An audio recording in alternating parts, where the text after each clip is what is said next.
نحمده ونصلي ونسلم على رسوله الكريم وعلى آله وأصحابه أجمعين أما بعد فأعوذ بالله من الشيطان الرجيم بسم الله الرحمن الرحيم يا أيها الناس اتقوا ربكم إن زلزلة الساعة شيء عظيم صدق الله مولانا العظيم. درود شریف پڑھیں اللہم صلی علی سیدنا مولانا محمد معدن جود والکرم وآلہ وصحبہ وبارک وسلم. محترم سامعین، درس حدیث میں قیامت کے قائم ہونے اور محشر کے دن میدان محشر میں جمع ہونے کا بیان جاری ہے. اللہ تبارک و تعالی ہم سب کو محشر کی تمام تر سختیوں سے محفوظ فرمائے اور آسانیاں فرمائے. احادیث کی روشنی میں جب آپ سماعت کریں گے احساس ہوگا کہ کتنا وہ کٹھن دین ہے، بس جس کے لیے اللہ تعالیٰ آسان فرماتے. حضرت عبداللہ ابن عباس رضی اللہ تعالی عنہما سے روایت ہے، وہ نبی کریم صلی اللہ تعالی علیہ وسلم سے روایت کرتے ہیں. یہ مسلم و بخاری شریف کی حدیث ہے کہ اللہ کے رسول صلی اللہ علیہ وسلم نے ارشاد فرمایا، انکم محشورون حفاتا عراتا غرلا. حضور نے فرمایا تم حشر کیے جاؤ گے ننگے پاؤں، ننگے بدن اور بے ختنہ. پھر اللہ کے رسول نے یہ آیت تلاوت فرمائی کہ کما بدأنا اول خلق نعید وعدا علینا انا کنا فاعلین. اللہ فرماتا جیسے ہم نے اولاد پیدائش کی ابتدا اولن جو ہے، کما بدأنا اول خلق نعید، جیسے ہم نے ابتدا میں پیدائش کی تھی ویسے ہی ہم لوٹا دیں گے. یہ ہمارے ذمے یہ وعدہ ہے اور ہم کرنے والے ہیں. حضور نے اس حدیث میں فرمایا انکم محشورون، تم ننگے جو ہے اٹھائے جاؤ گے. تمہارا حشر یہ ہوگا کہ ننگے بدن اور ننگے پاؤں اور بے ختنہ. یہاں انکم سے مراد عام لوگ ہیں، عوام لوگ ہیں. انبیاء کرام اور بعض اولیاء اللہ یہ اس سے الگ ہیں. اس وجہ سے حضور نے انکم فرمایا، نحنو نہیں فرمایا. یعنی ہم محشر میں اس طرح اٹھائے جائیں گے، حضور نے یہ نہیں فرمایا. انکم تم اٹھائے جاؤ گے، مطلب یہ ہے کہ عام لوگ. انبیاء کرام اپنے کفنوں میں اٹھائے جائیں گے، یہاں تک کہ بعض اولیاء اللہ بھی کفن پہنے اٹھیں گے تاکہ ان کا ستر کسی اور پر ظاہر نہ ہو. حدیث کی کتاب جامع صغیر کی روایت میں ہے کہ اللہ کے رسول صلی اللہ علیہ وسلم نے فرمایا کہ میں قبر انور سے اٹھوں گا اور فوراً مجھے جنتی جوڑا پہنایا جائے گا. لہذا یہاں حضور کے فرمان سے مراد یہی ہے کہ نبی کریم صلی اللہ علیہ وسلم بلکہ تمام انبیاء اور بعض اولیاء جو ہیں یہ اس حکم سے الگ ہے. ان کا حشر یہ ننگے بدن، ننگے پاؤں یہ نہیں ہوگا. اور پھر حضور نے وہ آیت تلاوت فرمائی 17ویں پارے کی کہ کما بدأنا اول خلق نعید وعدا علینا انا کنا فاعلین. اللہ فرماتا ہے جیسا کہ ہم نے ابتدا میں پیدا کیا. بچہ جب پیدا ہوتا ہے تو وہی ننگا بدن، بے ختنہ. تو یہ آیت تلاوت فرمائی، مطلب یہ ہے اللہ کے ارشاد کا کہ جیسے تم اپنی ماؤں کے پیٹ سے پیدا ہوئے تھے ایسے ہی اپنی قبروں کے پیٹ سے اٹھو گے. اور نبی کریم صلی اللہ علیہ وسلم معاذاللہ ننگے نہیں پیدا ہوئے تھے، آپ تو حریر میں، ریشم میں لپٹے ہوئے پیدا ہوئے تھے اور ختنہ شدہ پیدا ہوئے تھے۔ کسی شاعر نے کہا ہے، آنکھوں میں سرما، بالوں میں شانہ دیا ہوا، لپٹے ہوئے حریر میں ختنہ کیا ہوا۔ حضور فرماتے ہیں کہ ہم حضرت ابوبکر و عمر کے ساتھ اپنی اپنی قبروں سے اٹھیں گے، پھر جنت البقیع والوں کا انتظار فرمائیں گے، پھر مکہ معظمہ والے جنت معلا کے لوگوں کا جو ہے پھر محشر کی طرف اس برات کے ساتھ جائیں گے۔ ایسی حالت میں حضور بغیر لباس کے کیسے ہو سکتے ہیں؟ آگے اسی حدیث میں فرمایا حضرت عبداللہ ابن عباس والی کہ وہ اول من یکسا یوم القیامت ابراہیم، اور پہلے جسے لباس پہنایا جائے گا قیامت کے دن وہ حضرت ابراہیم علیہ السلام ہے، یعنی کفن اتار کر جنتی جوڑا جسے سب سے پہلے پہنایا جائے گا۔ اس حدیث کے بھی دو مطلب ہے، ہو سکتا ہے کہ اس سے اللہ کے رسول صلی اللہ تعالی علیہ وسلم الگ ہوں، مطلب یہ ہے کہ سب سے پہلے حضور کو دیا جائے اور پھر حضور کے بعد مخلوق میں سب سے پہلے جنہیں پہنایا جائے گا وہ حضرت ابراہیم ہے۔ ایک مطلب یہ ہو سکتا ہے، اس لیے کہ کبھی کبھی جو متکلم ہے، بیان کرنے والے ہیں، وہ حکم سے الگ ہوتے ہیں، تو ہو سکتا ہے کہ یہ معنی ہو کہ سب سے پہلے حضور کو دیا جائے اور پھر فوراً حضرت ابراہیم خلیل اللہ کو۔ اور بعض شارحین نے فرمایا کہ سب سے پہلے حضور کو، سب سے پہلے حضرت ابراہیم خلیل اللہ کو دیا جائے گا اور پھر فوراً حضور کو۔ تو یہ ایک خصوصی جو ہے فضیلت حضرت ابراہیم علیہ السلام کی ہوگی۔ اس کی وجہ بعض شارحین نے یہ فرمائی کہ حضرت ابراہیم علیہ السلام کو یہ اس کا صلہ دیا جائے گا کہ جب آپ کو نمرودی آگ میں ڈالا جا رہا تھا تو اس وقت آپ کے کپڑے اتار لیے گئے تھے، تو یہ خصوصی فضیلت ہے کہ محشر میں سب سے پہلے آپ کو جنتی جوڑا پہنایا جائے گا۔ اور یہ بھی فرمایا کہ چونکہ آپ حضور کے جد امجد ہیں، اس وجہ سے آپ کو جو ہے اس اکرام سے نوازا جائے گا۔ اب آگے اس حدیث میں فرمایا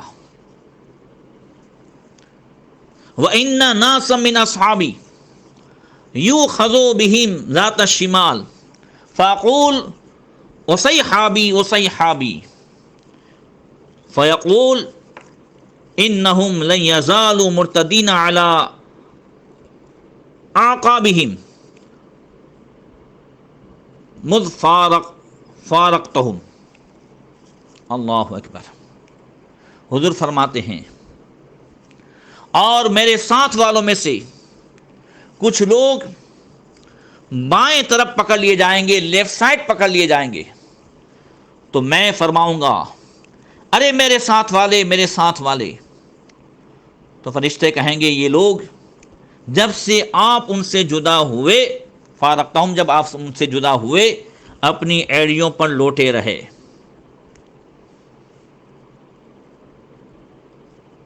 اللہ اکبر۔ اس کا مطلب یہ ہے کہ حضور فرماتے ہیں کہ میرے ساتھ والے سے مراد جو حضور کی زندگی میں تھے، اس سے وہ صحابہ نہیں مراد ہے کہ جو دنیا سے با حالت ایمان گئے، جن کا خاتمہ ایمان پر ہوا، وہ نہیں مراد ہے، بلکہ وہ لوگ مراد ہیں جو حضور کی محفلوں میں بیٹھنے والے تھے اور نبی کریم صلی اللہ تعالی علیہ وسلم کے دنیا سے تشریف لے جانے کے بعد مرتد ہو گئے تھے، جیسے کچھ منکرین زکوٰۃ جن کے ساتھ جنگ ہوئی، حضرت سیدنا ابوبکر صدیق رضی اللہ تعالیٰ عنہ نے ان سے جنگ کی، اور جو اس جنگ میں مارے گئے منکرین زکوٰۃ اور اسی انکار پر رہے، توبہ نہیں کی، اور وہ لوگ جو حضور کے وصال کے بعد مسلمہ کذاب پر ایمان لے آئے، تو اب وہ لوگ مراد ہیں اس لیے یہ جو حضور کا فرمانا کہ میرے ساتھی، اس کا مطلب یہ ہے کہ یہ بطور عتاب ہوگا، بطور طنز ہوگا، جیسا کہ اللہ تعالیٰ دوزخی کافر سے فرمائے گا، جیسے 25ویں پارے میں ہے ذق انک انت العزیز الکریم. ان سے کہا جائے گا دوزخی کافر سے، مزہ چکھو، تم تو بہت عزت والے اور عظمت والے تھے. تو کافر کہاں عزت والا عظمت والا ہے، مگر یہ ہے کہ تم بہت عزت والے عظمت والے بنتے تھے، تو اب دوزخ کے عذاب کا مزہ چکھو، ذوق مزہ چکھو. تو یہاں بھی بطور عتاب حضور فرمائیں گے ارے میرے ساتھی، مطلب یہ ہے کہ یہ تو میری پاس بیٹھنے والے تھے، اب انہوں نے دیکھ لیا کہ بعد میں انکار کرنے کا نتیجہ کیا ہے، بعد میں جو ہے مرتد ہونے کا نتیجہ کیا ہے. اس وجہ سے پھر جب وہ فرشتہ کہے گا کہ انہم لن یزالوا مرتدین علی اعقابہم متفارقتہم، کہ یا رسول اللہ یہ تو وہ لوگ ہیں جو جب سے آپ ان سے جدا ہوئے وہ اپنی ایڑیوں کے بل پھر واپس لوٹ گئے کفر کی طرف اور ارتداد کی طرف. تب حضور فرماتے ہیں فَأَقُولُ كَمَا قَالَ الْعَبْدُ الصَّالِحُ وَكُنْتُ عَلَيْهِمْ شَهِيدًا مَا دُمْتُ فِيهِمْ، کہ میں کہوں گا جیسا کہ اس نیک بندے نے کہا تھا. اس نیک بندے سے مراد حضرت عیسیٰ علیہ السلام ہے کہ میں ان کا ذمہ دار نگراں تھا جب میں ان میں رہا. یہ آیت حضور تلاوت فرمائیں گے. یہاں پر جو حضور کا فرمانا وہ صحابی کہ میرے ساتھی لیفٹ سائڈ ہوں گے، انہیں فرشتے جہنم کی طرف لے جاتے ہوں گے، تو معاذ اللہ، صد بار معاذ اللہ، یہاں پر خارجیوں اور رافضیوں نے اپنے اپنے حساب سے معاذ اللہ حدیث کے مطلب نکال دیے. خارجی جو اہل بیت کے دشمن ہیں وہ کہتے ہیں کہ اس سے مراد علی و فاطمہ ہے. معاذ اللہ رب العالمین. اللہ اکبر. فاطمہ تو جنتی عورتوں کی سردار ہے. علی سبحان اللہ سید السادات مولا کائنات مولا علی کرم اللہ تعالی وجہ الکریم حوض کوثر پہ حضور کے پاس کھڑے ہو کر کے جام پلائیں گے. اللہ اکبر. مگر یہ خارجی جو اہل بیت کے دشمن ہے کہتے ہیں کہ حضور ان کے بارے میں کریں گے یار یہ میرے ساتھی وہ جہنم میں لے جاتے معاذ اللہ. اور رافضی جو صحابہ کے دشمن ہیں وہ کہتے ہیں کہ یہاں حضور جو کہیں گے میرے ساتھی اس سے مراد ابو بکر صدیق اور جو ہے یہ دوسرے صحابہ ہیں معاذ اللہ رب العالمین. حضرت سیدنا صدیق اکبر رضی اللہ تعالیٰ عنہ حدیث پاک میں ہے اللہ کے رسول صلی اللہ تعالیٰ علیہ وسلم نے ارشاد فرمایا کل قیامت کے دن اللہ کی طرف سے پکارنے والا فرشتہ پکارے گا یا ابا بکرین ادخل انت و محبک الجنہ، اے ابو بکر ارے تم بھی جنت میں داخل ہو جاؤ اور جو دنیا میں تم سے محبت کرتا تھا اسے بھی ساتھ میں لے جاؤ. جنا بنے گی محبان چار یار کی قبر جو اپنے سینے میں یہ چار باغ لے کے چلے. لہذا ان خبیثوں نے اپنے اپنے باطل نظریے کے مطابق حدیث کے معنی گھڑ لیے. اس لیے اے مسلمانوں حدیث و قرآن ہر کوئی پڑھتا ہو تو اس کی طرف جھکنا یہ اپنے آپ کو خطرے میں ڈالنا ہے. یہ دیکھنا ہے کہ اس کا عقیدہ کیسا ہے. قرآن اور حدیث کے پاس یہ سب آئینہ ہے جو جس طریقے سے لے کے جائے گا اس کو ویسے نظر آئے گا.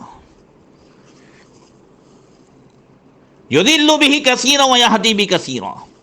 اسی قرآن سے بہت سارے گمراہ ہوتے ہیں، بہت سارے جو ہے ہدایت پاتے ہیں. تو قرآن و حدیث پڑھنا کمال نہیں ہے، کس کے پاس پڑھا ہے وہ کمال ہے. مدار اس پر ہے کہ اس نے کس کے پاس پڑھا ہے. ایسے رافضی و خارجیوں سے پڑھیں گے، وہابیوں سے پڑھیں گے تو ایسا معاملہ ہوگا.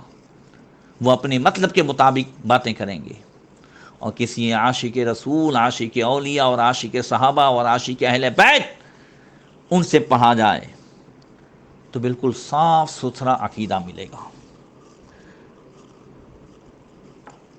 حضرت ام المومنین عائشہ صدیقہ رضی اللہ تعالیٰ عنہ سے دوسری حدیث ہے، فرماتی ہیں سمعت رسول اللہ صلی اللہ علیہ وسلم یقول یحشر الناس یوم القیامت حفاتا عراتا غرلا، قلت یا رسول اللہ الرجال والنساء جميعا ينظر بعضهم الى بعض، فقال یا عائشہ الامر اشد من ان ينظر بعضهم الى بعض۔ ام المومنین فرماتی ہیں کہ میں نے رسول اللہ صلی اللہ تعالی علیہ وسلم کو فرماتے سنا، قیامت کے دن لوگ ننگے پاؤں ننگے بدن بے ختنہ جمع کیے جائیں گے۔ ام المومنین کہتی ہیں میں نے عرض کیا یا رسول اللہ مرد اور عورتیں سارے بعض کو دیکھیں گے؟ تو حضور نے فرمایا یا عائشہ وہ حال اس سے سخت تر ہوگا کہ بعض کی طرف نظر بھی کریں۔ ام المومنین حضرت عائشہ صدیقہ رضی اللہ تعالی عنہ، پہلے تو جو حضور نے فرمایا کہ یحشر الناس لوگ اٹھیں گے، اس کی وضاحت ابھی میں نے کر دی کہ لوگ سے یہاں عام لوگ مراد ہیں۔ تو حضرت ام المومنین کے عرض کرنے کا مطلب یہ ہے کہ پاک باز نیک بیبیاں بھی ہوں گی، تو پھر اللہ تعالیٰ ان کی بے پردگی کیوں فرمائے گا؟ وہ مردوں کے سامنے صرف بے پردائی نہیں بلکہ ننگی کیسے ہوں گی؟ آپ نے بڑا پیارا سوال کیا۔ خیال رہے کہ ازواج مطہرات اور حضرت فاطمہ زہرا اور پاکیزہ بیویاں با پردہ اٹھیں گی۔ ارے حضرت خاتون جنت فاطمہ الزہرا رضی اللہ تعالی عنہ، ان کے بیان میں رمضان شریف میں نے بیان کیا تھا کہ محشر کے دن وہ گزرے گی تو بھی پردے کے ساتھ ہوں گی، 70,000 حوروں کے ساتھ، اور لوگوں سے کہا جائے گا کہ نکسو رؤسکم، اپنے سروں کو جھکا لو، فاطمہ بنت محمد گزرنے والی ہے۔ سبحان اللہ۔ تو ام المومنین کی عرض پر آقا کریم نے ارشاد فرمایا اے عائشہ اس دن جلال و ہیبت اس طریقے سے ہوگی کہ وہی پردہ بن جائے گی، کوئی کسی کو نہ دیکھے گا، سب کی نظر آسمان پر ہوگی، قدم زمین پر۔ آج بھی بڑی آفت میں سامنے والا آدمی بھی پاس کی چیز جو ہے نہیں دیکھ پاتا، وہ ہیبت کا ایسا معاملہ ہوگا کہ کوئی کسی کی طرف نظر اٹھا کر کے نہیں دیکھے گا۔ اور ایک آخری حدیث سیدنا انس رضی اللہ تعالی عنہ سے، اور دوسری روایت میں حضرت ابو ہریرہ سے بھی ہے، ترمذی شریف کی روایت میں کہتے ہیں حضرت ابو ہریرہ کہ اللہ کے رسول صلی اللہ علیہ وسلم نے ارشاد فرمایا یحشر الناس یوم القیامت ثلاثۃ اصناف صنفا مشاۃ وصنفا رکبانا وصنفا علی وجوہہم، کہ قیامت کے دن لوگوں کو 3 طریقے سے اکٹھا کیا جائے گا۔ ان میں سے ایک طرح کے لوگ پیدل ہوں گے، دوسرے سواریوں پہ سوار ہوں گے، اور تیسرے چہرے کے بل، منہ کے بل جو ہے چلتے ہوں گے۔ قیل یا رسول اللہ وکیف یمشون علی وجوہہم، تو حضور کی بارگاہ میں عرض کی گئی یا رسول اللہ اپنے چہروں کے بل لوگ کیسے چلیں گے؟ تو حضور نے فرمایا ان الذی امشاہم علی اقدامہم قادر علی ان یمشیہم علی وجوہہم اما انہم یتقون بوجوہہم کل حدب وشوک۔ حضور نے فرمایا کہ جس ذات نے انہیں قدموں پر چلایا ہے وہی پروردگار انہیں چہروں پر چلانے کی قدرت رکھتا ہے۔ لیکن وہ اپنے چہروں سے چلتے ہوں گے اور ہر بلندی و خار سے بچیں گے۔ یہاں اگر اس سے مراد چہرے بد چلنے والے کفار ہیں تو مطلب یہ ہے کہ اللہ تعالیٰ قادر ہے کہ انہیں اپنی قبروں سے میدان محشر تک منہ کے بل گھسیٹتے یا رینگتے ہوئے انہیں میدان محشر تک پہنچائے، کہ اللہ تعالیٰ کی قدرت سے یہ بعید نہیں کہ ان کفاروں کو سانپ کی طرح رینگتا ہوا ملک شام کی زمین تک لے جائے۔ اللہ تبارک و تعالی ہم سب کا خاتمہ بالخیر فرمائے، ایمان کی سلامتی عطا فرمائے، اور اللہ تبارک و تعالی محشر کی تمام تر مشکلات کو آسان فرما کر اپنے حبیب کی شفاعت اور ان کا دامن نصیب فرمائے۔ السلام علیکم ورحمۃ اللہ وبرکاتہ۔